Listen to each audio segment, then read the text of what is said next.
दोनों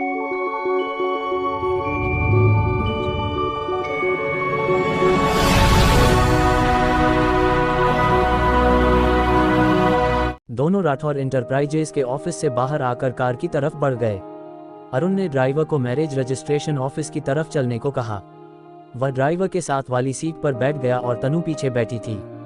तनु के दिल में हलचल हो रही थी। अभी भी उसकी मुलाकात तेज प्रताप राठौर से नहीं हुई थी। तेज प्रताप से मुलाकात को लेकर उसे घबराहट भी हो रही थी। उसने सोचा शायद वह भी साथ आ रहा होगा, लेकिन कार आगे बढ़ गई तो उसे आश्चर्य हुआ। उसने अरुण से पूछा, आपके सर नहीं आ रहे हैं? उद्धरण चिन्ह। अरुण ने हंसते हुए कहा, चिंता मत करिए, आपको अकेले शादी नहीं करनी है, सर वहीं पहुंच जाएंगे। अरुण फोन में किसी से बात करते हुए चल रहा था। वह बार बार किसी को कुछ इन्फॉर्मेशन दे रहा था तो कभी दूसरी तरफ से इंस्ट्रक्शन लिए भी रहा था। लगभग 45 मिनट में कार मैरिज रजिस्ट्रेशन ऑफिस के सामने पहुंच गई। अरुण ने फिर तेज प्रताप को फोन लगाया और उन्हें अपने आने की सूचना दी।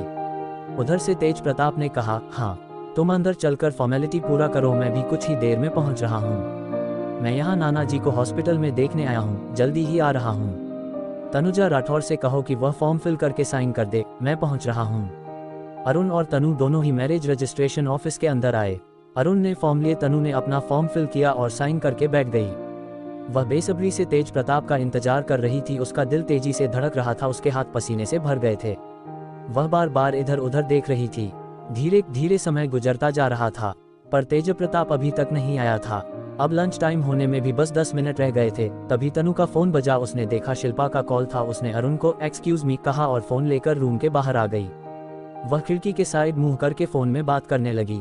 तनु ने शिल्पा को हेलो कहा तो शिल्पा ने पहले तो चिल्लाते हुए उससे पूछा, कहाँ रह गई है तू? तुझे होश भी है? तू आधे घंटे का बोल कर गई थी और अभी तक नहीं आई। तनु ने कहा, हाँ सॉरी, कुछ जरूरी काम था तो। उद्धरण चिन्ह। शिल्पा ने कहा, ऐसा भी क्या जरूरी काम था? तुझे पता है यहाँ आंटी सिर में गहरी चोट लगी है और डॉक्टर ने अभी चेकअप करके बताया है कि उन्हें और खून की आवश्यकता है। अब तू भी यहाँ नहीं है।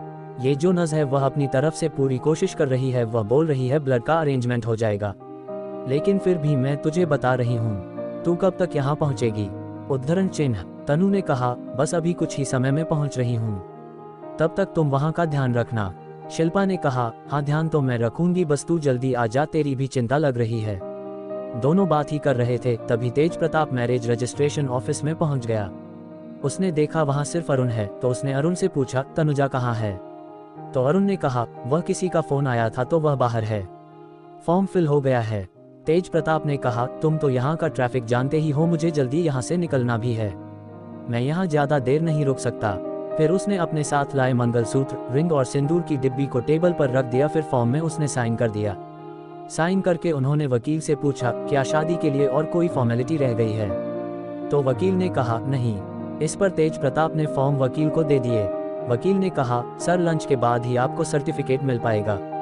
उद्धरण चिन्ह। तेज प्रताप ने अरुण की तरफ देखते हुए कहा, मुझे बहुत देर हो रही है, तुम सर्टिफिकेट तनुजा के साथ कलेक्ट कर लेना, मुझे अर्जेंटली निकलना है। फिर उसने अरुण की तरफ देखते हुए जाने का इशारा किया।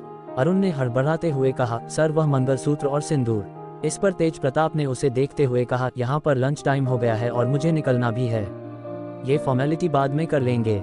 और वह रूम से बाहर की तरफ जाने लगा। तभी दरवाजे के पास पहुंचकर रुका और खिड़की की तरफ देखा। उसने देखा तनुजा फोन पर बात कर रही है। उसने एक नज़र उसे देखा। वह उसे कुछ बोलना चाहता था, उसके पीछे तक गया, पर उसका हाथ तनु के कंधे पर जाते जाते रुक गया। उसने अपना हाथ वापस खींचा और तेजी से बाहर की तरफ चला गया। तनु का कॉल कट हो गया था। वह वापस मैरिज रजिस्ट्रेशन ऑफिस के रूम में आई। उसने देखा अरुण अपने सिर के ऊपर हाथ रख कर बैठा है और वही सिंदूर की डिब्बी और 2 और डिब्बी रखी हुई हैं। उसने आश्चर्य से अरुण से पूछा, क्या बात है, अभी तक सर नहीं आए? अरुण ने कहा, सर आए थे, फॉर्म में साइन करके सबमिट कर दिया है, आप लोगों की शादी भी हो गई है, बस लंच टाइम होगा, उसके कुछ देर के बाद मैरिज सर्टिफिकेट आपको मिल जाएगा।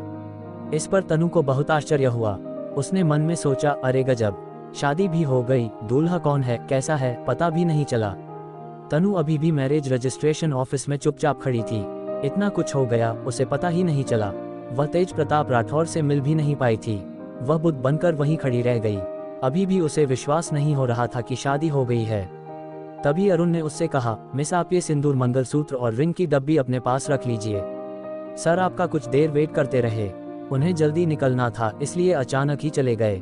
इसके लिए मैं आपसे माफ़ी मांगता हूँ। तनु ने कहा, आपको माफ़ी मांगने की ज़रूरत नहीं है, और चुपचाप सिंदूर, मंगलसूत्र और रिंग की डिब्बी उठाकर अपने बैग में रख लिया।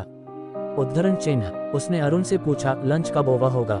वहाँ हॉस्पिटल में मेरी ज़रूरत है, मम्मी को ब्लड की ज़रूरत है, वह अरेंज कराने जाना है। सुबह से मैं यही हूँ, दोपहर का 2 बजे बज गया है और कब तक वेट करना पड़ेगा?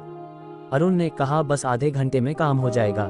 तनु को कुछ ध्यान आया, उसने अरुण से नाराजगी भरे शब्द में कहा, अब तो शादी हो गई है, आप प्रॉपर्टी के पेपर भी दे दो, मैं साइन कर देती हूँ। डिवोर्स पेपर है तो वह भी दे दीजिए, मैं उसको भी साइन कर देती हूँ। मुझे लगता है आपके सर को इस शादी से कोई मतलब नहीं है और ना ही ज़रूरत है। फिर मैं भी क्यों परेशान होऊंगी? उन्हें जो चाहिए वह मिल जाएगा, वैसे भी उन्होंने प्रॉपर्टी के लिए ही तो शादी की है। उद्धरण चिन्ह। इस पर अरुण को आश्चर्य हुआ, उसने सोचा, इतने अमीर आदमी से शादी करने के लिए लड़कियों की लाइन लगी रहती है, पता नहीं कितने प्रोफाइल को रिजेक्ट करने के बाद सर ने इसका प्रोफाइल सिलेक्ट किया है। उसमें भी ये तलाक की बात कर रही है। आज ही शादी हुई और आज ही तलाक के लिए पीछे पड़ रही है। जब अरुण ने कुछ नहीं कहा तो तनु भी अपनी सीट से उठ गई। तनु मैरिज रजिस्ट्रेशन ऑफिस में इधर उधर टहल रही थी और अपना टाइम पास कर रही थी। तभी वकील आया और उसने दोनों सर्टिफिकेट लाकर तनु को पकड़ा दिए। तनु ने उसमें हेडिंग पढ़ी। उसने अपना नाम तेज प्रताप सिंह राठौर के साथ देखकर एक गहरी सांस ली। उसने अरुण की तरफ देखकर उसे चलने का इशारा किया और कहा, जल्दी चलिए, मुझे हॉस्पिटल छोड़ दीजिए। अरुण ने कहा, ठीक है, मगर आप चिंता मत कीजिए, सर ने वहाँ ब्लड का इंतजाम करा दिया है और मेरी इन्फॉर्मेशन के हिसाब से आपके भाई को होश आ गया है। चलिए हम चलते, उससे मिल लेते हैं। ये सुनकर तनु बहुत खुश हुई और उछलते हुए बोली, क्या मोहित को होश आ गया है? फिर उसने सोचा, चलो इस शादी से मुझे नहीं, मेरे घर वालों को तो कोई खुशी मिली है, और उसके दिल में एक टीसी उठी। दोनों ही ऑफिस से बाहर की तरफ निकल गए। वहां अरुण ने तनु से कहा, मैडम आपने अभी लंच नहीं किया है, सर ने कहा है आपको छोड़ने से पहले आपको लंच करा दिया जाए। आप बताएं आप कहाँ लंच करना पसंद करेंगी? उद्धरण चिन्ह। इस पर तनु ने मन में कहा, किससे शादी हुई है, कौन है वह, ये भी पता नहीं, और उन्हें मेरी इतनी चिंता हो रही है, हद हो गई है ये तो। उद्धरण चिन्ह। फिर उसने अरुण से कहा, नहीं मुझे भूख नहीं है, मुझे हॉस्पिटल छोड़ दीजिए। अरुण ने कहा, ठीक है, मैं वही आपके लिए खाना भिजवा दूंगा। तनु ने कहा, नहीं उसकी जरूरत नहीं है, मैं घर जाकर खा लूंगी। अरुण ने कहा, जब तक सर जर्मनी से नहीं आ जाते हैं, आपकी सभी जरूरतों का ध्यान रखने के लिए सर ने मुझे बोला है, इसलिए आप परेशान मत होइए, और हाँ, आप अपने दादी के घर की चाबी मुझे दे दीजिए, मैं आपका सामान आपके पुराने घर में शिफ्ट करा दूंगा। इस पर तनु ने आश्चर्य से कहा, आपको कैसे पता कि मैं वहां रहती हूँ? उद्धरण चिन्ह। इस पर अरुण ने हंसते हुए कहा, आपकी पूरी ऑटोबायोग्राफी हमें पता है, शादी से पहले सर ने आपकी सारी इन्फॉर्मेशन में निकलवा ली थी। आपके पुराने मकान को 35 लाख में बेचा गया था और ऑफिस का कर्जा चुकाया गया था, जिसे सर में 55 लाख में फिर वापस खरीद लिया है। अब वह आपके नाम है और आप अपने घर में रह सकती हैं।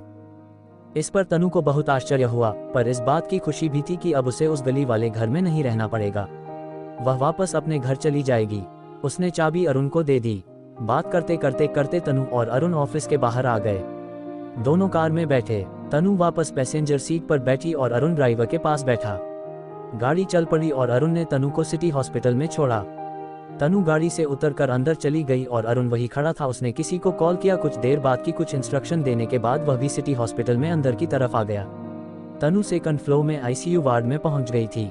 उसने दूर से ही शिल्पा को सामने बेंच पर बैठे देखा। उसने अपनी घड़ी देखी, 3:15 हो रहे थे। उसे बहुत बुरा लग रहा था, शिल्पा अकेले इतनी देर तक वहां बैठी थी। वह शिल्पा के पास गई और शिल्पा से पूछा, मम्मी अब कैसी हैं? और मोहित को होश आ गया ना? इस पर शिल्पा ने आश्चर्य से कहा, आंटी तो ठीक है और उन्हें ब्लड भी चढ़ा दिया है, पर मोहित के बारे में मुझे तो नहीं पता, पर तुम्हें कैसे पता? उद्धरण चिन्ह। फिर तनु उसका हाथ पकड़कर मोहित के रूम की तरफ गई। उसने देखा अंदर डॉक्टर चेकअप कर रहे हैं और मोहित, उसकी आंखें खुली दिख रही थी। शिल्पा और तनु देखकर बहुत खुश हुए। दोनों बाहर से ही मोहित को देख रहे थे। खुशी के मारे तनु शिल्पा के गले पर झूल गई। तनु की आंखों में खुशी के आंसू भर आए थे। वह अंदर जाना चाहती थी, पर अभी मोहित आईसीयू में था। वह डॉक्टर के बाहर आने का इंतजार करने लगी। डॉक्टर के साथ वह नर्स भी थी जिसे तेज प्रताप ने उनकी देखभाल के लिए रखा था। डॉक्टर ने बाहर आकर तनु और शिल्पा से कहा, अब आपके भाई की तबीयत ठीक है, हम उन्हें नॉर्मल वार्ड में शिफ्ट कर रहे हैं। आपकी मम्मी की हालत भी ठीक है, शायद उन्हें भी जल्दी होश आ जाएगा।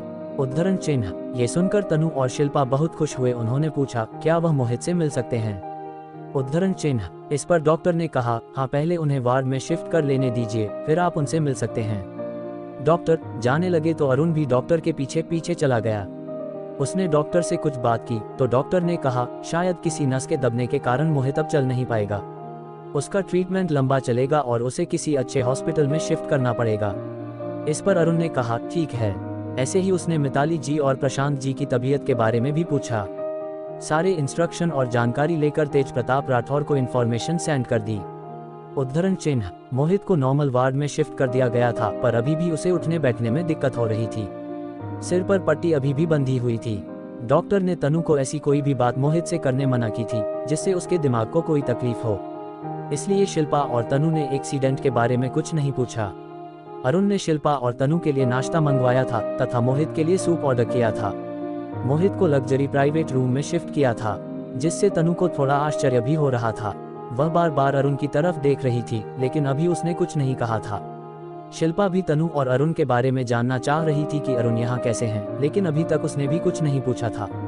जब दोनों ने नाश्ता कर लिया और मोहित ने भी सूप पी लिया उसके बाद अरुण ने कहा मैडम आप घर निकल जाए, यहाँ पर देखरेख के लिए नर्स हैं और मैं भी यहाँ रुकूंगा। यदि कोई तकलीफ होगी तो मैं आपको बुलवा लूंगा। अभी आपका आराम करना बहुत जरूरी है। इस पर शिल्पा ने तनु को घूर कर देखा और कहा तुम आज मेरे घर चलो, हम वही आराम करेंगे। उद्धरण चिन्ह, तनु उसकी आंखें देखकर अच्छी तरह समझ गई थी कि शिल्पा क्या जानना चाहती है। उसने भी मना नहीं किया और दोनों मोहित और अरुण को बाय कहकर वहां से निकल गए। अभी दोनों हॉस्पिटल के गेट पर ही पहुंचे थे कि शिल्पा ने तनु का हाथ पकड़कर रोक लिया और पूछा सीधे सीधे बता तू कौन सा कांड करके आई है। उद्धरण चिन्ह, तनु ने आश्चर्य से कहा कांड? मैंने कोई कांड नहीं किया। उद्धरण चिन्ह, इस पर शिल्पा गुस्से में बोली अच्छा कोई काम नहीं किया तो तू सीधे तरह से नहीं बताएगी, चल घर अब। तनु ने भी हकलाते हुए कहा तू जबरदस्ती मुझे परेशान कर रही है, देख ऐसे करेगी तो मैं घर नहीं जाऊंगी। शिल्पा ने कहा अच्छा तेरा नाटक करना अभी तक बंद नहीं हुआ, चल जल्दी बता तूने कौन सा कांड किया है। दिन भर तू गायब थी और यह अरुण कौन है जो तेरे पीछे पीछे तुझे मैडम बोलते बोलते घूम रहा है। तनु का गला सूखने लगा, उसे समझ आ गया था कुछ देर और यदि इस जेम्स बॉन्ड की नानी ने सवाल पूछे तो वह सब कुछ सच सच उगल देगी। तनु को समझ नहीं आ रहा था कि वह शिल्पा को क्या बताएं, क्योंकि उसे खुद भी तेज प्रताप राठौर के बारे में कुछ नहीं पता था। शिल्पा यदि उससे पूछेगी कौन है, कैसा दिखता है, तो क्या जवाब देगी, और यदि उसने बताया कि जिससे उसने शादी की है उसे उसने देखा तक नहीं, ऊपर से कॉन्ट्रैक्ट मैरिज है, तो और नाराज होगी। उसने सोचा और यह अरुण को भी मेरे साथ ही आना था। जब मैंने कहा कि मैं सब अकेले कर लूंगी तो भी पीछे पीछे दुम हिलाता हुआ आ गया। बड़ा आया तेज प्रताप राठौर का पिछल ले लूं, अब मुझे बताना ही पड़ेगा कौन है ये। सब कुछ गड़बड़ हो गई है, पर शिल्पा को बताऊं कैसे, मेरे पास तो तेज प्रताप की फोटो भी नहीं। अरुण से पूछती हूँ, शायद उसके पास कोई फोटो हो, कम से कम ये तो पता चल जाएगा वह दिखता कैसा है। शिल्पा गुस्से में स्कूटी लेने चली गई, लेकर आई और उसने तनु को घूर कर देखा। तनु भी चुपचाप स्कूटी में बैठ गई। वह पूरी भूमिका बना रही थी कि उसे शिल्पा से क्या कहना है, पर उसे कोई बहाना समझ नहीं आ रहा था। इसी उधेड़बुन में शिल्पा का घर आ गया। दोनों अंदर गए। शिल्पा उसे हाथ से खींचते हुए सीधे अपने कमरे में लेकर आई और जल्दी से कमरे का दरवाजा बंद किया और उसके सामने हाथ बांधकर खड़ी हो गई। उसने तनु से गुस्से में पूछा, माताजी आपने कोई बहुत बड़ा कांड किया है, ये तो मुझे पता चल गया है, कृपा करके बताएंगी कि आप क्या करके आई हैं। कहीं कोई उल्टा सीधा काम तो नहीं कर रही है ना, आई मीन अपने आप को बेचने जैसा। देख यदि पैसों की जरूरत है तो उसके लिए जितना हो सकेगा मैं करूंगी, मगर प्लीज कोई उल्टा सीधा काम मत करना।